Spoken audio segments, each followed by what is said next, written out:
Specially dance number ಅಂತ ಬಂದಾಗ obviously Sukesh ಅವರೇ ಆ ಒಂದು ಹುಕ್ ಸ್ಟೆಪ್ ಆಗಲಿ ಪ್ರತಿಯೊಂದನ್ನು ಅವರೇ ಕೊರಿಯೋಗ್ರಫಿ ಮಾಡಿದ್ರು. ನನಗೆ ಸುಕೇಶ್ ಶೆಟ್ಟಿ ಅವ್ರ ಹತ್ರ ಇಷ್ಟೊಂದು ಟ್ಯಾಲೆಂಟ್ ಇದೆ ಅಂತ ನಾನು ನೋಡಿರಲಿಲ್ಲ. ಇವನ್ ಕೊರಿಯೋಗ್ರಫಿ ಕೂಡ ಮಾಡ್ತಾರೆ ಅನ್ನೋದು ನನಗೆ ಗೊತ್ತಿರಲಿಲ್ಲ. BTS ಅಂತ ನೋಡಿದಾಗ, ಬಿಹೈಂಡ್ ದ ಸೀನ್ ಅಂತ ನೋಡಿದಾಗ ಪ್ರತಿಯೊಬ್ಬರು ಎಂಜಾಯ್ ಮಾಡ್ಕೊಂಡು ಮಾಡಿದ್ದೀವಿ. ಲೊಕೇಶನ್ಸ್ ಅಂತ ಬಂದಾಗ ಸ್ಪೆಷಲಿ ಭಾಗಮಂಡಲ ಅನ್ನೋವಂಥ ಒಂದು ಲೊಕೇಶನ್, ಅಂದರೆ ಒಂದೇ ಲೊಕೇಶನಲ್ಲಿ ನಾವು ಆಲ್ಮೋಸ್ಟ್ 3 ಮೂಡ್ಸ್ಗಳನ್ನು ನಾವು ನೋಡಿದ್ದೀವಿ. ಸಿನಿಮಾ ನೋಡಿದಾಗ ನಿಮಗೆ ಏನು ಒಂದು ವಾವ್ ಅನ್ನೋ ಒಂದು ಇಂಪ್ಯಾಕ್ಟ್ ಕ್ರಿಯೇಟ್ ಆಗುತ್ತೆ, ಆ ವಾವ್ನ ಕ್ರಿಯೇಟ್ ಮಾಡಿದ್ದು ಅಲ್ಲಿನ ವೆದರ್ ಕೂಡ ಹೌದು, ಜೊತೆಗೆ ಪ್ರತಿಯೊಬ್ಬರು ಸೆಟ್ಟಲ್ಲಿರೋಂಥ ಪ್ರತಿಯೊಬ್ಬರೂ ಕೂಡ ಅಷ್ಟೇ ಕಷ್ಟಪಟ್ಟಿದ್ದಾರೆ. ಒಬ್ಬೊಬ್ರು ಕಾಲ್ಗಳನ್ನು ನೋಡಬೇಕಾಗಿತ್ತು. ನೀವು ಕಾಲೆಲ್ಲ ನಂಜು ಹೋಗ್ಬಿಟ್ಟಿತ್ತು, ಫುಲ್ ನಂಜು ಆಗಿ ಅವರಿಗೆ ಆಯಿಂಟ್ಮೆಂಟ್ ಕೊಡೋದಾಗಿರ್ಬೋದು, ಫಸ್ಟ್ ಏಡ್ ಮಾಡೋದಾಗಿರ್ಬೋದು, ಅದರಲ್ಲೂ ಕೂಡ ಯಾರೂ ಕೂಡ ಎನರ್ಜಿ ಇಲ್ಲದೆ ಕೆಲಸ ಮಾಡಿದ್ದು ನಾನು ನೋಡೇ ಇಲ್ಲ. ಆ 3 ವೆದರು ಕೂಡ ನಮಗೆ ಒಂಥರ ಸಿನಿಮಾಗೆ ತುಂಬ ಸಹಾಯ ಮಾಡಿದೆ. ಔಟ್ಡೋರ್ ಲೊಕೇಶನ್ ಅಂತ ಬಂದಾಗ, ಇದು ಕ್ಯಾರೆಕ್ಟರ್ ಪ್ರಿಪರೇಷನ್ ಅಂತ ಬಂದಾಗ ಚಂಡೆನ ಬಾರಿಸ್ಬೇಕು. ಸಂಗೀತ ಅಂತ ಬಂದಾಗ ನಾವು ಸುಮ್ಮನೆ ಕೈ ಹಿಡಿದ್ಬಿಟ್ರೆ ಅದು ನುಡ್ಸೋಕ್ಕಾಗಲ್ಲ. ಚಂಡೆ ಪ್ಲೇಯರ ನೀವು ಕ್ಯಾರೆಕ್ಟರ್ ಅಂತ ಬಂದಾಗ ಅದಂಗೆ ಚಂಡೆ ಪ್ರಾಕ್ಟೀಸ್ ಮಾಡಿಬಿಡ್ತೀರ ನೀವು, ಏನು ಚಂಡೆ ಅಂದರೆ ಅಷ್ಟು ಈಸಿನಾ? ಈ ಥರದ್ದೆಲ್ಲ ಕೆಲವೊಂದು ಕಮೆಂಟ್ಗಳು ಬಂದಿತ್ತು. ಅದಕ್ಕೆ ನಾವು ನಮ್ಮ ಕೆಲಸದ ಮುಖಾಂತರನೇ ಉತ್ತರ ಕೊಡಬೇಕು ಅಂತಲೇ ನಾವು ರೆಡಿ ಆಗಿದ್ವಿ. ಆ್ಯಂಡ್ ಇಡೀ ಸಿನಿಮಾ ನಿಮಗೆ ಅದು ಕಾಣಿಸುತ್ತೆ ಕೂಡ. ಸ್ಪೆಷಲಿ ಡ್ಯಾನ್ಸ್ ನಂಬರ್ ಅಂತ ಬಂದಾಗ ಆಬ್ವಿಯಸ್ಲಿ ಸುಕೇಶ್ ಅವರೇ ಆ ಒಂದು ಹುಕ್ ಸ್ಟೆಪ್ ಆಗಲಿ ಪ್ರತಿಯೊಂದನ್ನು ಅವರೇ ಕೊರಿಯೋಗ್ರಫಿ ಮಾಡಿದರು. ನನಗೆ ಸುಕೇಶ್ ಶೆಟ್ಟಿ ಅವ್ರ ಹತ್ರ ಇಷ್ಟೊಂದು ಟ್ಯಾಲೆಂಟ್ ಇದೆ ಅಂತ ನಾನು ನೋಡಿರಲಿಲ್ಲ. ಯಾಕಂದರೆ ನಾನು ಫಸ್ಟ್ ಸಿನಿಮಾ ಅವ್ರ ಜೊತೆ ಕೆಲಸ ಮಾಡ್ತಿರೋದಕ್ಕೆ ಬರೀ direction, story, screen play, dialogues ಇಷ್ಟೇ ಇರುತ್ತೆ ಅಂತ ನಾನು ಅಂದ್ಕೊಂಡಿದ್ದೆ. ಬಟ್ ಇವನ್ ಕೊರಿಯೋಗ್ರಫಿ ಕೂಡ ಮಾಡ್ತಾರೆ ಅನ್ನೋದು ನನಗೆ ಗೊತ್ತಿರಲಿಲ್ಲ.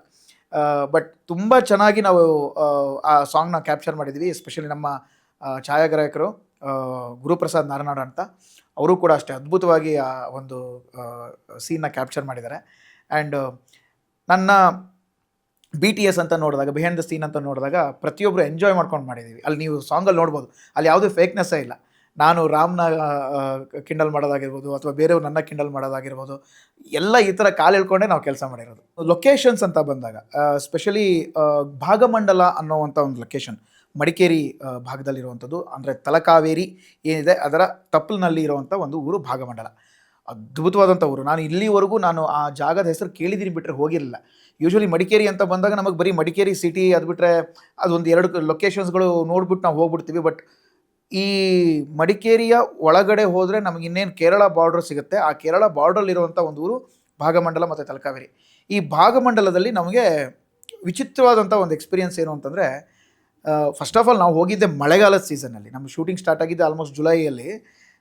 ಆ ಜುಲೈಯಿಂದ ಸ್ಕೆಡ್ಯೂಲ್ಗಳು ಬ್ರೇಕ್ ಆದಾಗ ಆಬ್ವಿಯಸ್ಲಿ ನಾವು ಸ್ಕೆಡ್ಯೂಲ್ ಬ್ರೇಕ್ ಮಾಡಿ ಒಂದು 20-25 ದಿನ ಅಥವಾ 30 ದಿನ ಬಿಟ್ಟು ಮತ್ತೊಂದು ಸ್ಕೆಡ್ಯೂಲ್ಗೆ ಅಂತ ಹೋದಾಗ ಅಲ್ಲಿ ವಿಚಿತ್ರ ವಾತಾವರಣ ಇರುತ್ತೆ. ಅಂದರೆ ಬೆಳಗ್ಗೆ ತುಂಬ ಮಳೆ ಇರುತ್ತೆ, ಮಧ್ಯಾಹ್ನ ಒಂದು ಸ್ವಲ್ಪ ಕಮ್ಮಿ ಆಗುತ್ತೆ, ಕಟ್ ಮಾಡಿದ್ರೆ ಮತ್ತೆ ಒಂದು 3-4 ಗಂಟೆಯಿಂದ ಮತ್ತೆ ಮಳೆ ಸ್ಟಾರ್ಟು. ಇನ್ನೊಂದು ದಿನ ಫುಲ್ ಬಿಸಿಲಿರುತ್ತೆ, ಫುಲ್ ಫಾಗು. ಅಂದರೆ ಒಂದೇ ಲೊಕೇಶನಲ್ಲಿ ನಾವು ಆಲ್ಮೋಸ್ಟ್ 3 ಮೂಡ್ಸ್ಗಳನ್ನು ನಾವು ನೋಡಿದ್ದೀವಿ. ಅದರಲ್ಲೂ ಬೆಳಿಗ್ಗೆ ಎಲ್ಲ ರಾತ್ರಿ ಶೂಟಿಂಗ್ ಮುಗಿಸ್ಕೊಂಡು ಪ್ಯಾಕಪ್ ಮಾಡಿಕೊಂಡು ಬಂದು ಸುಸ್ತಾಗಿರ್ತಾರೆ. ಬೆಳಗ್ಗೆ ಮತ್ತೆ ಎದ್ದು ಹೋಗಬೇಕು ಅಂತಂದರೆ ನಿಮಗೆ ಒಂದು ಕರೆಂಟ್ ಇರ್ತಿರಲಿಲ್ಲ, ಇನ್ನೊಂದು ಹೆವಿ ಮಳೆ ಯಾವ ಲೆವೆಲ್ ಅಂತಂದರೆ, ನಾವು ಇಲ್ಲಿಂದ ನಮ್ಮ ಒಂದು ಲೊಕೇಶನ್ಗೆ ಹೋಗೋದಕ್ಕೆ ಆಲ್ಮೋಸ್ಟ್ ಒಂದು 15-20 ಕಿಲೋಮೀಟ್ರು. ಅದು ರೋಡ್ ಬೇರೆ ಸರಿ ಇಲ್ಲ. ಒಂದು ಸಲ ನೀರು ತುಂಬೋದ್ರೆ ಪ್ರಾಬಬ್ಲಿ ಅಲ್ಲಿ ನೀರಿಂದ ಹೋಗೋದಕ್ಕೆ ಅಲ್ಲಿ ದಾರಿ ಇದೆಯೋ ಅನ್ನೋದು ಕೂಡ ಗೊತ್ತಾಗ್ತಿರ್ಲಿಲ್ಲ. ಇವನ್ ನಮ್ಮ ಜನ್ಸೆಟ್ಟು, ಕ್ಯಾರವ್ಯಾನ್ ಆಗಲಿ ಪ್ರತಿಯೊಂದು ಕೂಡ ತುಂಬ ದೂರದಲ್ಲಿ ನಿಲ್ಲಿಸಿ ಬರಬೇಕಾಗಿತ್ತು. ಸಿನಿಮಾ ನೋಡಿದಾಗ ನಿಮಗೆ ಏನು ಒಂದು ವಾವ್ ಅನ್ನೋ ಒಂದು ಇಂಪ್ಯಾಕ್ಟ್ ಕ್ರಿಯೇಟ್ ಆಗುತ್ತೆ, ಆ ವಾವ್ನ ಕ್ರಿಯೇಟ್ ಮಾಡಿದ್ದು ಅಲ್ಲಿನ ವೆದರ್ ಕೂಡ ಹೌದು, ಜೊತೆಗೆ ಪ್ರತಿಯೊಬ್ಬರು ಸೆಟ್ಟಲ್ಲಿರೋಂಥ ಪ್ರತಿಯೊಬ್ಬರೂ ಕೂಡ ಅಷ್ಟೇ ಕಷ್ಟಪಟ್ಟಿದ್ದಾರೆ. ಒಬ್ಬೊಬ್ರು ಕಾಲ್ಗಳನ್ನು ನೋಡಬೇಕಾಗಿತ್ತು. ನೀವು ಕಾಲೆಲ್ಲ ನಂಜು ಹೋಗ್ಬಿಟ್ಟಿತ್ತು, ಫುಲ್ ನಂಜು ಆಗಿ ಅವರಿಗೆ ಆಯಿಂಟ್ಮೆಂಟ್ ಕೊಡೋದಾಗಿರ್ಬೋದು, ಫಸ್ಟ್ ಏಡ್ ಮಾಡೋದಾಗಿರ್ಬೋದು, ಅದರಲ್ಲೂ ಕೂಡ ಯಾರೂ ಕೂಡ ಎನರ್ಜಿ ಇಲ್ಲದೆ ಕೆಲಸ ಮಾಡಿದ್ದು ನಾನು ನೋಡೇ ಇಲ್ಲ. ಆ 3 ವೆದರು ಕೂಡ ನಮಗೆ ಒಂಥರ ಸಿನಿಮಾಗೆ ತುಂಬ ಸಹಾಯ ಮಾಡಿದೆ. ಔಟ್ಡೋರ್ ಲೊಕೇಶನ್ ಅಂತ ಬಂದಾಗ. ಇನ್ನು ಇಂಡೋರ್ ಅಂತ ಬಂದಾಗ ಒಂದು ಸೆಟ್ನ ರೆಡಿ ಮಾಡಿದ್ದಿದೆಯಲ್ಲ ಒಂದು ಮನೆನೇ, ನೀವು ನೋಡಿದಾಗ ಅನಿಸುತ್ತೆ ಇದನ್ನು ಹೇಗೆ ರೆಡಿ ಮಾಡಿದ್ರು ಅನ್ನೋ ಒಂದು ಫೀಲ್ ಬರುತ್ತೆ. ಪ್ರತಿಯೊಂದು ಡೀಟೇಲಿಂಗು ಕೂಡ ಪೀಟರ್ ಅಂತ ಬಂದಾಗ ಅವನ ಮನೆ ಹೇಗಿರಬೇಕು, ಅಥವಾ ಅವನ ಮನೆ ಒಳಗಡೆಗೆ ಏನೇನು ಐಟಮ್ಸ್ಗಳಿರ್ತವೆ, ಆ ಮನೆ ಎಷ್ಟು ಹಳೇದಾಗಿರುತ್ತೆ, ಅವನ ಮನೆ ಪಕ್ಕದಲ್ಲಿ ಬರುವಂಥ ರಾಧಾ ಅವ್ರ ಮನೆ ಹೇಗಿರುತ್ತೆ, ಅವರ ಕ್ಯಾರೆಕ್ಟರೈಸೇಷನ್ಸ್ ಏನು, ಆಮೇಲೆ ಅಲ್ಲಿಯ ಒಂದು ಮೂಡ್ ಹೇಗಿರುತ್ತೆ, ಯಾವ ಮೂಡಲ್ಲಿ ಕೆಲಸ ಮಾಡ್ತಾರೆ ಅನ್ನೋದನ್ನು ನೀವು ಸಿನಿಮಾದಲ್ಲಿ ನೋಡಿದ್ರೆ ಇನ್ನೂ ಮಜಾ ಕೊಡುತ್ತೆ ನಿಮಗೆ. ಈಗ ಪೀಟರ್ ಅಂತ ಬಂದಾಗ ಕೆಲವೊಬ್ರಿಗೆ ಅನಿಸುತ್ತೆ ಉದ್ದ ಕೂದಲು, ದಾಡಿ. ಇನ್ನೊಂದು ಕಡೆ ನಾನು ಹೇಳಿದೆ ಟ್ರಿಮ್ಡ್ ಲುಕ್ಕು ಅಂತ. ಇದು ಹೇಗಪ್ಪ ಕ್ಯಾರೆಕ್ಟರ್ ಯಾವ ಥರ ಇದು ಹೋಗುತ್ತೆ, ರಾಜೇಶ್ ನಾನು ಪೀಟರ್ ಆಗಿ ಹೇಗೆ ಪ್ರಿಪರೇಷನ್ ತೊಗೊಂಡಿದ್ದೆ ಅನ್ನೋದಕ್ಕೆ ಫಸ್ಟ್ ನನಗೆ ಕ್ಯಾರೆಕ್ಟರ್ನ ಹೇಳಿದಾಗ ಡೈರೆಕ್ಟ್ರು, ಇದು ಸ್ವಲ್ಪ ಹೇಗೆ ಅಂತಂದರೆ ಚಂಡೆ ಬಾರಿಸೋ ಒಂದು ಕ್ಯಾರೆಕ್ಟರ್ ಅಂತ ಬಂದಾಗ ನೀವು ನೋಡಿರ್ಬೋದು, ಚಂಡೆ ಬಾರಿಸೋ ಹುಡುಗರು ಒಂಥರ ಲೀನಾಗಿ ಫಿಟ್ಟಾಗಿ ಇರ್ತಾರೆ. ಅಂದರೆ ಅವರಿಗೆ ಆ ಸ್ಟ್ರೆಂತೆ ಅವ್ರ ಕೈ ಆ್ಯಕ್ಚುಲಾಗಿ ಹೇಳಬೇಕು ಅಂತಂದರೆ. ಇದು ಕ್ಯಾರೆಕ್ಟರ್ ಪ್ರಿಪರೇಷನ್ ಅಂತ ಬಂದಾಗ ಚಂಡೆನ ಬಾರಿಸ್ಬೇಕು. ಸಂಗೀತ ಅಂತ ಬಂದಾಗ ನಾವು ಸುಮ್ಮನೆ ಕೈ ಹಿಡಿದ್ಬಿಟ್ರೆ ಅದು ನುಡ್ಸೋಕ್ಕಾಗಲ್ಲ. ಈಗ ಡ್ಯಾನ್ಸ್ ಅಂತ ಬಂದಾಗ ಇಡೀ ಬಾಡಿನ ನಾವು ಹೇಗೆ ಯೂಸ್ ಮಾಡ್ತೀವೋ, ಇನ್ಸ್ಟ್ರೂಮೆಂಟ್ ಅಂತ ಬಂದಾಗಲೂ ಕೂಡ ನಾವು ಕೆಲವೊಂದು ಇನ್ಸ್ಟ್ರೂಮೆಂಟ್ನ ನಾವು ಕೈಯಿಂದ ಎಷ್ಟು ಆ ಪೊಟೆನ್ಷಿಯಲ್ ಇರುತ್ತೆ ಎಲ್ಲದೂ ಹಾಕಬೇಕಾಗತ್ತೆ. ಅದರಲ್ಲೂ ಆ ಚೆಂಡೆ ಅಂತ ಬಂದಾಗ ನಿಮಗೆ ಆ ಬೀಟ್ ಏನಿದೆ ಅದೇ ಇಂಪ್ಯಾಕ್ಟ್ ಕ್ರಿಯೇಟ್ ಮಾಡೋದು. ಅಂಥದ್ರಲ್ಲಿ ಆ ಎನರ್ಜಿ ಇದೆಯಲ್ಲ, ಆ ಎನರ್ಜಿ ಎಲ್ಲಿಂದ ತೊಗೋಬೇಕು ನಾವು. ಅದಕ್ಕೆ ಅದರದ್ದೇ ಆದಂಥ ಕೆಲವೊಂದು ವರ್ಕೌಟ್ಗಳನ್ನಾಗಲಿ, ಆಮೇಲೆ ನಾನು ಪರ್ಸ್ನಲೈಸ್ಡ್ ಆಗಿ ವರ್ಕೌಟ್ನ ಸ್ಟಾರ್ಟ್ ಮಾಡಿಕೊಂಡು ಸ್ಟ್ರೆಂತ್ ಗೇನ್ ಆಗಿರ್ಬೋದು ಅಥವಾ ಮೆಂಟಲಿ ಫಿಸಿಕಲಿ ನಾನು ಹೇಗಿರಬೇಕು ಅನ್ನೋದಕ್ಕೆ ಪ್ರಿಪೇರ್ ಆದೆ. ಡೈರೆಕ್ಟರ್ ಬಂದು ಕ್ಯಾರೆಕ್ಟರ್ನ ಎಕ್ಸ್ಪ್ಲೈನ್ ಮಾಡಿದಾಗ ನನಗೆ ಫಸ್ಟ್ ಅನಿಸಿದ್ದು ಒಂದೇ, ಅಂದರೆ ನಾನು ಯೂಶ್ವಲಿ ನಾನು ಸ್ವಲ್ಪ ಫಿಟ್ ಆ್ಯಂಡ್ ಫೈನ್ ಅನ್ನೋಕ್ಕಿಂತ ಸ್ವಲ್ಪ ನಾನು ಫುಡ್ಡಿ ಆಗಿರೋದಕ್ಕೆ ಸ್ವಲ್ಪ ಗುಂಡ್ಗುಂಡಕ್ಕೆ ಇರ್ತಿದ್ದೆ. ಬಟ್ ಕ್ಯಾರೆಕ್ಟರ್ ಅಂತ ಬಂದಾಗ ಯಾವಾಗ ನನಗೆ ಇಲ್ಲ ಇದು ವರ್ಕೌಟ್ ತುಂಬ ಮಾಡಲೇಬೇಕು, 6 ಪ್ಯಾಕ್ ಲೆವೆಲಿಗೆ ವರ್ಕೌಟ್ ಅಲ್ಲದೆ ಇದ್ರೂ ಒಂದು ಲೆವೆಲಿಗೆ ಫಿಟ್ನೆಸ್ ಬೇಕೇ ಬೇಕು ಅಂತ ಗೊತ್ತಾಯಿತು. ಅದರಲ್ಲೂ ಸ್ಪೆಷಲಿ ಬೇರ್ ಬಾಡಿ ಅಂತ ಬಂದಾಗ ನಾವು ಕಾಣಿಸ್ಕೊಂಡಾಗ ನಮ್ಮ ಒಂದು ಫಿಟ್ನೆಸ್ ಹೇಗಿರುತ್ತೆ ಅನ್ನೋದನ್ನು ನೀವು ಟೀಸರಲ್ಲಿ ನೋಡಿರ್ತೀರ ಯೂಶ್ವಲಿ. ಅದರಲ್ಲೂ ಮೆಂಟಲಿ ಪೀಟರ್ ಹೇಗಿರ್ತಾನೆ ಅನ್ನೋದಕ್ಕೆ ಫಸ್ಟ್ ನಾವು ಮಾಡಿದ್ದು ಕ್ಯಾಪ್ಚರ್ ಏನು ಅಂತಂದರೆ, ಸೀನ್ಸ್ಗಳನ್ನೆಲ್ಲ ನೋಡಿದಾಗ ಉದ್ದ ಕೂದಲು ಮತ್ತು ಗಡ್ಡ. ಅಂದರೆ ಅವನ ಒಂದು ಕ್ಯಾರೆಕ್ಟರ್ ಈಗ ಸ್ವಲ್ಪ ವಿಚಿತ್ರವಾಗಿದೆ. ಅವನ ಒಂದು ಎರಡು ಶೇಡಿನ ಕ್ಯಾರೆಕ್ಟರ್ ಇರೋದಕ್ಕೆ ಫಸ್ಟ್ ಶೇಡಿನ ಕ್ಯಾರೆಕ್ಟರ್ ನಾವು ಪ್ಲೇ ಮಾಡಿದ್ದೆ ನಾವು ಉದ್ದ ಕೂದಲು ಮತ್ತು ಒಂದು ಬಿಲ್ಟ್ ಬಾಡಿ ಇರೋಂಥದ್ದು. ಅಲ್ಲಿ ನನಗೆ ತುಂಬ ಚಾಲೆಂಜಸ್ ಇದ್ದಿದ್ದೇನು ಅಂತಂದರೆ, ಅಲ್ಲಿ ಚಂಡೆ ಬಾರಿಸಲ್ಲ ಅವನು. ಆ್ಯಕ್ಚುಲಾಗಿ ಹೇಳಬೇಕು ಅಂತಂದರೆ ಅವನ ಮೆಂಟಲ್ ಸ್ಟೇಬಿಲಿಟಿ ತುಂಬ ಹಾಳಾಗಿರುತ್ತೆ, ಫಿಸಿಕಲ್ ಸ್ಟೇಬಿಲಿಟಿನೂ ಹಾಳಾಗಿರುತ್ತೆ. ಹಾಗಾಗಿ ನಾನು ಹೇಗಿದ್ನೋ ಹಾಗೆ ಇರಬೇಕಾಗಿತ್ತು. ನಾನು ಏನು ಪ್ರಿಪೇರ್ ಆಗಿದ್ದೆ ಅದಕ್ಕೂ ಅಪೋಸಿಟ್ ಇರಬೇಕಾಗಿತ್ತು. ಹಾಗಾಗಿ ನಾನೇನು ಮಾಡಿದೆ, ಪೀಟರಿನ ಇನ್ನೊಂದು ಲುಕ್, ಅಂದರೆ ಅವನು ಚಂಡೆ ಬಾರಿಸ್ತಾ ಇರಬೇಕಾದ್ರೆ ಅವನ ಒಂದು ಪಾಸ್ಟ್ ಲುಕ್ ಅಂತ ಏನಿರುತ್ತೆ ಆ ಒಂದು ಲುಕ್ಕಲ್ಲಿ ನಾನು ಪ್ರಿಪೇರ್ ಆಗಬೇಕಾಗಿತ್ತು. ಅದು ಆಫ್ಟರ್ ದ ಸ್ಕೆಡ್ಯೂಲ್, ಅಂದರೆ ಫಸ್ಟ್ ಸ್ಕೆಡ್ಯೂಲ್ ಆದಮೇಲೆ ನಾನು ರೆಡಿ ಆದೆ. ಜಿಮ್ ಆಗಲಿ ಅಥವಾ ನನ್ನ ಡಯಟ್ ಆಗಲಿ ಪ್ರತಿಯೊಂದು ಕೂಡ. ಸ್ಪೆಷಲಿ ಚಂಡೆ ಪ್ರಾಕ್ಟೀಸ್ ಅದು ಒಂದು 10-15 kg ಒಂದು ಚಂಡೆ ಇನ್ಸ್ಟ್ರೂಮೆಂಟ್ನ ನಾವು ಹೊತ್ಕೊಂಡು ಬಾರಿಸ್ಬೇಕು. ಬಾರಿಸೋದ್ರ ಜೊತೆಗೆ ನಾವು ಕೊರಿಯೋಗ್ರಾಫ್ ಮಾಡ್ಕೋಬೇಕಾಗಿತ್ತು ಮೂಮೆಂಟ್ಗಳನ್ನು. ಆ ಮೂಮೆಂಟ್ ಆಗಲಿ ಪ್ರತಿಯೊಂದು ನಮಗೆ ತುಂಬ ಚಾಲೆಂಜಸ್ ಇತ್ತು. ಯಾಕೆಂತಂದರೆ ಒಂದು 20-25 ದಿನ ನಾವು ಅದನ್ನು ಪ್ರಾಕ್ಟೀಸ್ ಮಾಡಿ ಸ್ಕ್ರೀನ್ ಮುಂದೆ ಬಂದಾಗ ಆ ಒಂದು 7-8 ಜನ ನಾವು ಏನು ಟೀಮ್ ಇರ್ತಿದ್ವಿ, ಆ ಟೀಮ್ ಅವ್ರು ಎಲ್ಲರದು ಕೂಡ ಒಂದೇ ಕೊರಿಯೋಗ್ರಫಿ, ಒಂದೇ ಕಂಪೋಸಿಷನ್, ಒಂದೇ ಟ್ಯೂನ್ನ ಕಂಪೋಸ್ ಮಾಡ್ಕೊಂಡು ಹೋಗಬೇಕಾಗಿತ್ತು. ಅದರಲ್ಲಿ ಒಂದು 4-5 ಜನ ಬಂದು ಚಂಡೆ ಟೀಮ್ನವರೇ ಇದ್ದರು. ಜೊತೆಗೆ ನನ್ನ ಫ್ರೆಂಡ್ ಸರ್ಕಲಲ್ಲಿ ಇರುವಂಥ ಆರ್ಟಿಸ್ಟ್ಗಳು, ರಾಮ್ ಆಗಿರ್ಬೋದು, ಕಂಚನ್ ಆಗಿರ್ಬೋದು, ಮತ್ತು ರಾಮ್, ಕಂಚನ್, ನಾನು 3 ಜನನೇ ಮೇಜರಲ್ಲಿ ಆರ್ಟಿಸ್ಟ್ಗಳಲ್ಲಿ. ಇನ್ನು ಉಳಿದವರೆಲ್ಲ ರಿಯಲ್ ಚಂಡೆ ಆರ್ಟಿಸ್ಟ್ಗಳೇ ಇದ್ದಿದ್ದು. ಅವ್ರನ್ನ ನೋಡಿ ನಾವು ಕಲ್ತಿದ್ದು ತುಂಬಾ ಇದೆ. ಚಂಡೆ ಪ್ರಾಕ್ಟೀಸ್ ಮಾಡಿದ್ದು ಇಡೀ ಸಿನಿಮಾಗೆ ನಮ್ಗೆ ತುಂಬಾ ಹೆಲ್ಪ್ ಆಗಿದೆ.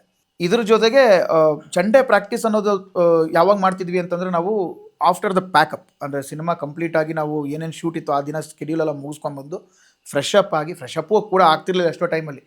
ಡೈರೆಕ್ಟಾಗಿ ಬಂದು ನಾವು ಒಂದು ಗೋಡನ್ ಇತ್ತು, ಆ ಗೋಡನಲ್ಲಿ ಹೋಗಿ ಚಂಡೆ ಪ್ರಾಕ್ಟೀಸ್ ಮಾಡ್ತಿದ್ವಿ. ಯಾವ ಲೆವೆಲ್ ಅಂದರೆ ಊರಿನವರೆಲ್ಲ ಬಂದು ಹೊರಗಡೆ ನಿಂತ್ಕೊಂಡು ನೋಡ್ತಾಯಿದ್ರು, ಏನಪ್ಪ ಈ ಲೆವೆಲ್ ಪ್ರಿಪೇರ್ ಆಗ್ತಿದ್ದಾರೆ ಅಂತ.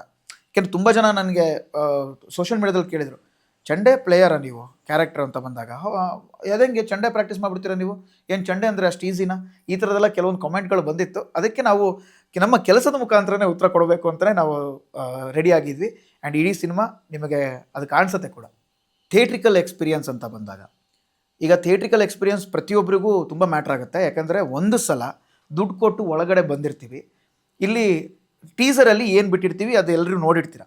ಟೀಸರಲ್ಲಿ ಇದ್ದಂಥ ಚಂಡೆ ಆಗಿರ್ಬೋದು, ಅಲ್ಲಿಯ ಒಂದು ವಿಸ್ಪರ್, ಅಂದರೆ ನಾನು ಹೇಳ್ತಾ ಇರೋದು ವಾತಾವರಣಕ್ಕೆ ತಕ್ಕಂತೆ ಸೌಂಡ್ ಎಫೆಕ್ಟ್ಸ್ಗಳನ್ನು ನಾವು ಕೊಡೋದಾಗಿರ್ಬೋದು.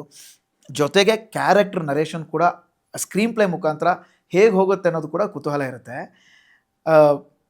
ನಮ್ಮ ಪ್ರೊಡ್ಯೂಸರ್ ಬಂದು ಸ್ಪೆಷಲಿ ವೃದ್ಧಿ ಸ್ಟುಡಿಯೋಸ್, ನಮ್ಮ ರವಿ ಹಿರೇಮಠ್ ಅವರು ಮತ್ತು ರಾಕೇಶ್ ಹೆಗಡೆ ಅವರು. ಅದರಲ್ಲಿ ರವಿ ಹಿರೇಮಠ್ ಬಂದು ನಮ್ಮ ಇಡೀ ಕನ್ನಡ ಇಂಡಸ್ಟ್ರಿಯಲ್ಲಿ ತುಂಬ ಹೆಸರುವಾಸಿಯಾದಂಥ ಸೌಂಡ್ ಡಿಸೈನರ್. ಅರ್ಥ ಮಾಡ್ಕೊಳ್ಳಿ, ಒಬ್ಬ ಪ್ರೊಡ್ಯೂಸರು ಅಂದರೆ ಒಬ್ಬ ಸೌಂಡ್ ಡಿಸೈನರು ಪ್ರೊಡ್ಯೂಸರ್ ಆದಾಗ ಅವರ ಸಿನಿಮಾವನ್ನು ಯಾವ ಥರ ಎತ್ತಿ ಹಿಡಿತಾರೆ ಅಂತ, ಎಸ್ಪೆಷಲಿ ಸೌಂಡ್ ಅಂದರೆ ಫಾಲಿ, SFX ಆಗಿರ್ಬೋದು, ಇದನ್ನು ಇಡೀ ಸಿನಿಮಾದಲ್ಲಿ ನಾವು ಎಷ್ಟು ಇಂಪ್ಯಾಕ್ಟಿವ್ ಆಗಿ ನೋಡ್ಬೋದು, ಕೇಳ್ಬೋದು ಅಂತ. ವಿಜುವಲಿಗೆ ಹೇಗಿದೆ, ಆ ವಾತಾವರಣಕ್ಕೆ ತಕ್ಕಂತೆ ಹೇಗಿದೆ, ಅಲ್ಲಿನ ಕ್ಯಾರೆಕ್ಟರ್ಗಳು ಹೇಗೆ ಬಿಹೇವ್ ಮಾಡುತ್ತೆ, ಪ್ರತಿಯೊಂದರಲ್ಲೂ ಕೂಡ ಸೌಂಡ್ ಡಿಸೈನ್ ಅನ್ನೋದು ತುಂಬಾ ಮ್ಯಾಟ್ರ್ ಆಗುತ್ತೆ. ಆ ಸೌಂಡ್ ಡಿಸೈನ್ ನಾನು ಥಿಯೇಟ್ರಿಕಲ್ ಎಕ್ಸ್ಪೀರಿಯನ್ಸ್ ಮಾಡೋಕ್ಕೆ ಫಸ್ಟ್ ಕಾಯ್ತಾ ಇದ್ದೀನಿ. ಯಾಕೆಂದರೆ 5.1 ಥಿಯೇಟ್ರ್ ಎಕ್ಸ್ಪೀರಿಯನ್ಸ್ ಮಾಡೋದಿದೆಯಲ್ಲ, ಅದು ನಾವು ಮನೇಲಿ ಕೂತ್ಕೊಂಡು ಟಿ ವಿಲೋ, ಮೊಬೈಲಲ್ಲೋ, ಟ್ಯಾಬಲ್ಲೋ ಒಂದು ಸಿನಿಮಾ ನೋಡ್ತೀವಲ್ಲ, ಅದು ಎಕ್ಸ್ಪೀರಿಯನ್ಸ್ ಏನೂ ಕೊಡಲ್ಲ. ಒಂದು ಪ್ರಾಪರ್ ನಿಮಗೆ ಕಮ್ಯುನಿಟಿ ಎಕ್ಸ್ಪೀರಿಯನ್ಸ್ ಅಂತ ಬರೋದೇ ನಿಮಗೆ ಥಿಯೇಟ್ರಲ್ಲಿ ಜನ ಫಿಲ್ ಆದಾಗ, ಅವ್ರ ಜೊತೆ ಕೂತ್ಕೊಂಡು ನೋಡಿದಾಗ, ಆ ಸರೌಂಡ್ಸ್ಗಳು ಹೋದಾಗ. ಅದರಲ್ಲೂ ನಮ್ಮ ಮ್ಯೂಸಿಕ್ ಡೈರೆಕ್ಟ್ರು ರಿತ್ವಿಕ್ ಮುರಳೀಧರ್ ಅವರು ಎಂಥ ಅದ್ಭುತವಾದಂಥ ಚೆಂಡೆನ ಲೈವ್ ಇನ್ಸ್ಟ್ರೂಮೆಂಟಲ್ಲಿ ಲೈವ್ ಪ್ರೋಗ್ರಾಮಿಂಗ್ ಮಾಡಿ ಕೊಟ್ಟಿದ್ದಾರೆ ಅಂತಂದರೆ ನಿಮಗೆ ಲಿಟ್ರಲಿ ಗೂಸ್ ಬಂಪ್ ಬರುತ್ತೆ. ಆ ಥರ ಒಂದು ಸೀನ್ನ ಕ್ರಿಯೇಟ್ ಮಾಡಿದ್ದಾರೆ.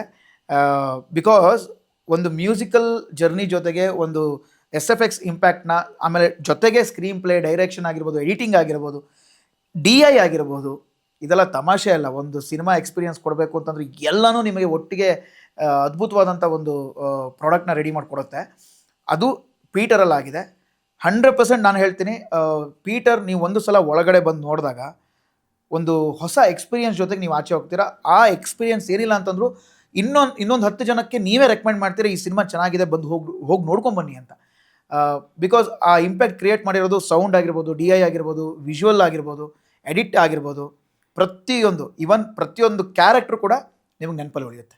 ಈಗ ಒಂದು ಪ್ರಮೋಷನ್ ಮಟೀರಿಯಲ್ ಅಂತ ಬರುತ್ತೆ, ಪೀಟರ್ ಅಂತ ನಾವು ಅನೌನ್ಸ್ ಮಾಡ್ತೀವಿ.